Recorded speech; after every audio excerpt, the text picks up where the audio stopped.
بسم اللہ الرحمن الرحیم۔ السلام علیکم ورحمۃ اللہ وبرکاتہ۔ جی دوستو، امید ہے آپ خیر و عافیت سے ہوں گے۔ اللہ پاک آپ کو اپنی حفاظت میں رکھے، آپ کے ایمان و صحت کی سلامتی کو قائم رکھے۔ دوستو، آج کے اس سیشن میں ہم مرابحہ پہ ہی جو گفتگو ہم نے پچھلے سیشن سے شروع کی تھی اس کو آگے چلائیں گے۔ مرابحہ چونکہ جب اس کو ہم بحیثیت طریقہ تمویل as a mode of finance اس پر بات کرتے ہیں تو صرف ایک سیشن کے اندر اس کا سمٹنا مشکل ہے۔ اس کی تمام تر تفاصیل دیکھنے کے لیے 4 سے 5 سیشنز کم از کم درکار ہوں گے، تو انشاءاللہ ہم یہ ساری کی ساری تفصیل 4 سے 5 سیشنز میں انشاءاللہ آگے لے کر آئیں گے۔ تو پچھلے سیشن میں ہم نے مرابحہ کی تعریف اور اس کی ابتدائی تفاصیل، مرابحہ کے اندر کون کون سی باتیں ملحوظ خاطر رکھنے کی ضرورت ہوتی ہے، بینک بھی جب اس کو امپلیمنٹ کرے گا as a mode of finance تو ان چیزوں کا خیال بخوبی رکھے گا، تب وہ معاملہ شرعی ہوگا، اس کے ذریعے سے جو کمائی ہوگی وہ شرعی ہوگی۔ تو اس سیشن میں ہم مزید اس گفتگو کو آگے چلائیں گے۔ تو چونکہ مرابحہ ایک سیل پرچیز ایگریمنٹ ہے، اس کے اندر جو سیل پرچیز کی چیزیں ہیں ان کو بھی ملحوظ خاطر رکھنا ضروری ہے۔ اور اس کے بعد پھر ہم نے بات کی تھی کہ بینکوں کے اندر جو مرابحہ ہوتا ہے وہ سمپل مرابحہ نہیں بلکہ مرابحہ مؤجلہ ہوتا ہے، جس کے اندر جو خریدار ہے وہ ادائیگی بعد میں کرتا ہے، وہ یکمشت بھی ہو سکتی ہے، قسطوں کی صورت میں بھی ہو سکتی ہے۔ تو اس وجہ سے مرابحہ بیع مؤجل بھی ہے، یعنی جس کے اندر وہ بیع جس کے اندر ادائیگی بعد میں کی جاتی ہے۔ تو اس وجہ سے مرابحہ کے ساتھ ساتھ بیع مؤجل کی شرائط کو بھی ملحوظ خاطر رکھنا لازمی ہے۔ بینک جب مرابحہ کو امپلیمنٹ کرے گا تو جن جن چیزوں کا بیع مؤجل کے اندر خیال رکھنا ہوتا ہے ان کا بھی خیال رکھا جائے گا۔ تو بیع مؤجل کی تفصیل بھی ہمارے سامنے ہونی چاہیے کہ بیع مؤجل کسے کہتے ہیں، بیع مؤجل کے اندر کون کون سی چیزیں جو ہیں وہ ان کا خیال رکھنا ضروری ہے۔ تو اس وجہ سے ہم بیع مؤجل کو دیکھتے ہیں کہ بیع مؤجل کسے کہتے ہیں۔ بیع مؤجل کی تعریف یہ ہے کہ خرید و فروخت کا وہ عقد ہے کہ جس کے اندر ادائیگی بعد میں کی جاتی ہے۔ کوئی تاریخ ہو سکتی ہے، آپس میں فریقین طے کر سکتے ہیں کہ 2 مہینے بعد یا فلاں مہینے کی فلاں تاریخ کو آپ کو یہ قیمت ادا کرنا لازم ہے، تو یہ بیع مؤجل ہو جائے گی۔ اس کے اندر مبیع مقدم ہوگی اور اس کی جو قیمت ہے وہ خریدار بعد میں ادا کرے گا، اور بعد میں جو ادائیگی ہے وہ یکمشت بھی ہو سکتی ہے اور قسطوں کی صورت میں بھی ہو سکتی ہے۔ بیع مؤجل کے اندر پھر یہ چیز ذہن میں آتی ہے کہ جب ادائیگی تاخیر سے کی جا رہی ہے تو یقیناً جو بیچنے والا ہے وہ اس کا ریٹ زیادہ وصول کرے گا۔ جو مارکیٹ ریٹ چل رہا ہوتا ہے کسی چیز کا نقد خریدنے کی صورت میں وہ اور ہوتا ہے، اور ادھار خریدا جائے تو وہ اور ہوتا ہے۔ مثال کے طور پر ایک بائک اگر 50,000 کی نقد مل رہی ہے، اگر آپ قسطوں پر وہ خریدتے ہیں تو وہ 70,000 یا 80,000 کی ملے گی۔ ہر ایک شخص کو اس کا تجربہ، اس کا مشاہدہ ہے۔ تو ذہن میں آتا ہے کہ یہ جو قیمت بڑی ہے یہ تو اس مدت کے مقابلے میں ہے کہ جو ہمیں ادھار کی صورت میں مل رہی ہے، تو یہ تو چیز کی قیمت نہ ہوئی بلکہ اس مدت کی قیمت ہوئی، جو کہ سود میں بھی ایسا ہی ہوتا ہے۔ لیکن محترم دوستو، یہاں یہ بات سمجھنے کی ہے کہ یہاں جو قیمت بڑی ہے وہ مدت کے مقابلے میں نہیں بلکہ چیز ہی کے مقابلے میں ہے، یعنی وہ قیمت چیز ہی کی ادا کی جا رہی ہے۔ اسی وجہ سے اس قیمت کا بوقت عقد طے کرنا ضروری ہے۔ ایسا نہیں ہے کہ آپ نے بوقت عقد جو قیمت طے کی وہ 50,000 ہے، وہ لیکن بعد میں جب تاخیر ہوئی تو وہ کمپنی نے اس میں اضافہ کر کے وہ 60,000 بطور جرمانہ کر دی، تو یہ جو اضافہ ہوا ہے یہ مدت کی وجہ سے اضافہ ہوا ہے۔ لیکن آپ جب عقد کی پہلی مجلس میں ہی جو قیمت طے کرتے ہیں، وہ چاہے وہ 80,000 ہے یا 90,000 ہے، وہ جتنی بھی ہے وہ چیز کی قیمت قرار پائے گی، وہ اس مدت کی قیمت نہیں قرار پائے گی، اور اس میں پھر تبدیلی بھی نہیں ہو سکے گی۔ ایک دفعہ جو چیز کی قیمت طے ہو گئی وہی رہے گی۔ تو یہ شبہ دور کرنا لازم ہے۔ اکثر لوگ اس پہ اعتراض کرتے ہیں اور اس قسطوں والی بیع پر قیاس کرتے ہیں سودی بینک کے سودی معاملے کو، کہ وہاں بھی مدت کے مقابلے میں اضافہ ہو رہا ہے، آپ اس کو ناجائز کہتے ہیں اور یہاں جائز کہتے ہیں۔ تو فرق یہ ہے کہ وہاں خالص مدت کے مقابلے میں جو اضافہ ہوتا ہے وہ بینک وصول کر رہا ہوتا ہے، اور دوسری بات یہ ہے کہ وہاں پیسے پر پیسہ کمایا جا رہا ہوتا ہے، جبکہ یہاں درمیان میں ایک اثاثہ موجود ہے، ایک حقیقی اثاثہ موجود ہے۔ تو اس کے بعد ہم دیکھتے ہیں کہ بیع مؤجل کی شرائط کیا ہے جن کو مد نظر رکھنا لازمی ہے۔ بینک جب مرابحہ کرے گا تو ان شرائط کو بھی دیکھے گا ساتھ ساتھ، وہ مرابحہ کی شرائط کے ساتھ۔ تو بیع مؤجل کی ایک شرط یہ ہے کہ قیمت جو بھی طے ہو وہ عقد کے وقت طے کرنا ضروری ہے، کیونکہ جو مالک ہے چیز کا وہ اپنی چیز کی کوئی بھی قیمت لے سکتا ہے. جب وہ آپ کو مہلت دے رہا ہے کہ آپ میری چیز ابھی لے جائیں اور اس کی قیمت 2 مہینے بعد 3 مہینے بعد یا جتنی بھی وہ مدت طے کرتے ہیں پہ ادا کر دینا، تو اس کو یہ حق ہے کہ وہ اپنی چیز کی قیمت بڑھا لے. اور لیکن وہ طے ہونا لازمی ہے، اس کے اندر جو ہے وہ کوئی ابہام نہیں ہونا چاہیے، کوئی ایمبیگوٹی نہیں ہونی چاہیے. کلیئر کٹ بتا دینا چاہیے کہ یہ میری چیز ہے، اتنی آپ کی مہلت ہے اور اتنی آپ قیمت ادا کریں گے. ایک شرط یہ ہے. دوسری شرط یہ ہے کہ ایک بار جب قیمت عقد کے اندر طے ہو گئی، آپ نے جب ایگریمنٹ کیا اس کے اندر آپ نے طے کر لیا کہ اس موٹر سائیکل کی قیمت 80,000 ہے اور آپ کو 3 مہینے کی مہلت ہے، اب اس میں تبدیلی کبھی بھی نہیں ہو سکتی. اور اگر وہ 3 مہینے کے بعد ادائیگی نہیں کر سکتا تو تاخیر پر آپ اس قیمت میں کوئی اضافہ بھی نہیں کر سکتے.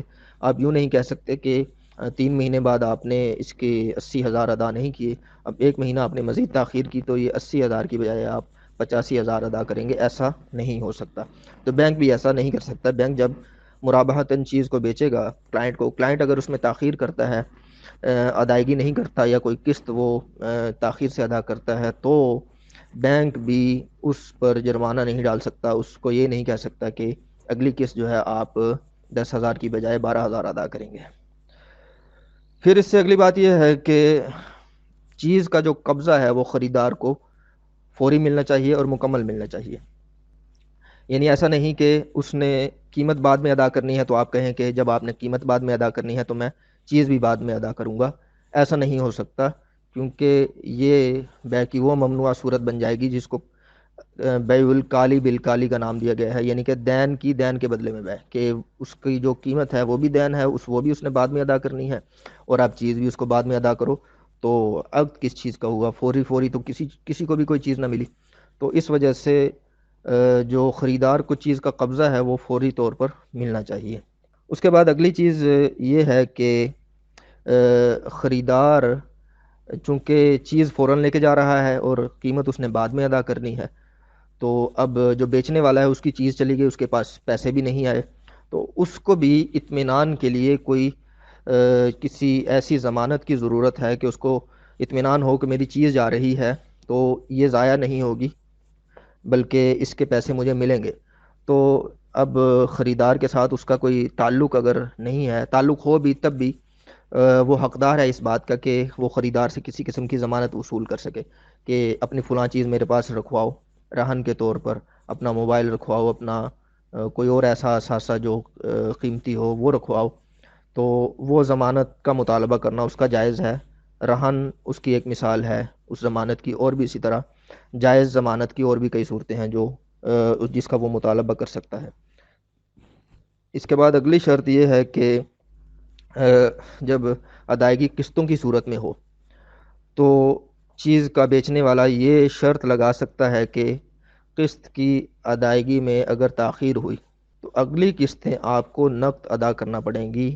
اس میں پھر قسط والا معاملہ نہیں رہے گا بلکہ ساری کی ساری جو قیمت ہے وہ آپ کو یکمشت نقد ادا کرنی پڑے گی. اس شرط کا لگانا بھی جائز ہے اور بینک یہ شرط اپنے کلائنٹ پر لگاتا ہے کہ آپ نے اگر قسط میں تاخیر کی تو باقی قسطوں میں پھر مہلت کا اختیار ختم ہو جائے گا اور آپ کو باقی ساری اقساط فوراً ادا کرے گی اور اس میں آپ کی پھر کسی مجبوری کا خیال نہیں کیا جائے گا. تو یہ بے مؤجل کی شرائط ہے. دوستو اس کے بعد ہم آگے بڑھتے ہیں. ہم نے چونکہ مرابحہ پہ گفتگو کرنی ہے تو مرابحہ بینکوں کے اندر کیسے انجام پاتا ہے، اس کے کیا کیا مراحل ہوتے ہیں. مرابحہ ایک ایسا عمل نہیں کہ بینک اور جو اس کا کلائنٹ ہے انہوں نے ایک مجلس میں بس ایک بے شرح کر لی اور معاملہ ختم ہو گیا، بلکہ اس کے ایک مراحل ہیں جن کو اپنے وقت پر انجام دینا لازم ہے، تب یہ معاملہ جا کے مکمل طور پر شرعی ہوگا اور درست ہوگا. اب وہ کون کون سے مراحل ہیں ان کو ہم سٹیپ وائز دیکھتے ہیں. تو مرابحہ کے بینک کے اندر 5 مراحل ہیں. 5 مراحل سے گزر کر بینکوں کے اندر جو مرابحہ کا موڈ ہے وہ انجام پاتا ہے. سب سے پہلا مرحلہ یہ ہے کہ بینک کا چیز بیچنے اور کلائنٹ کا چیز کے خریدنے کا معاہدہ ہوتا ہے. کیونکہ بینک کا جو مقصد ہے وہ رقم کا لینا اور دینا ہے. جیسے اس میں ہم نے بارہا پہلے بھی گفتگو کی کہ بینک کا جو کور پرپس، بینک کی کور ایکٹیویٹی یہ ہے کہ لوگوں سے پیسے لینا اور آگے لوگوں کو پیسے دینا.